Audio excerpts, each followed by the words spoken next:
7 अक्टूबर के तड़के सुबह हमास ने इजराइल पर जब 20 मिनट में 5000 रॉकेट दागे थे तो उससे पूरी दुनिया हिल गई थी। किसी ने भी नहीं सोचा था कि इजराइल पर इस तरह से इतना बड़ा हमला हो सकता है। फिलिस्तीन में अब भी हमास और इजराइल के बीच जंग जारी है।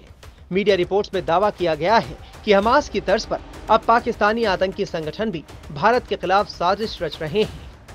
आतंकी संगठन लश्कर-ए-तैयबा और जैश-ए-मोहम्मद एक बार फिर से भारत के खिलाफ बड़ी आतंकी साजिश को अंजाम देने में लगे हैं। ये संगठन हमास के आतंकी हमलों से प्रेरित है।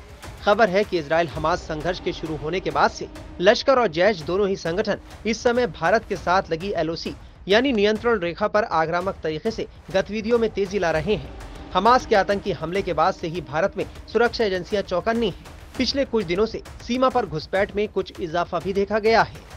यहाँ तक कहा जा रहा है कि लश्कर और जैश दोनों अपनी मौजूदगी दर्ज कराना चाहते हैं और ऐसे में उन्हें LOC पर सक्रिय रहना होगा।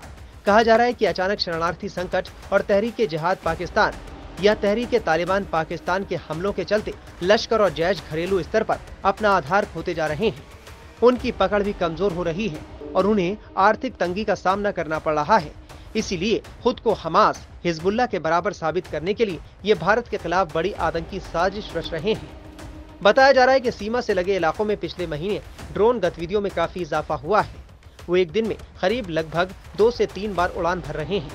अधिकारियों की माने तो बॉर्डर के बहुत करीब से ड्रोन गांवों के अंदर तक आते हैं और हथियार और ड्रग्स पहुंचाए जाते हैं, जिनसे आतंकी गतिविधियों के लिए हथियार स्थानीय गैंगस्टरों को मुहैया कराए जाते हैं। भारत के लिए एक बड़ी चिंता ये है कि लश्कर और जैश जम्मू कश्मीर में हमास स्टाइल में हमलों को अंजाम दे सकते हैं।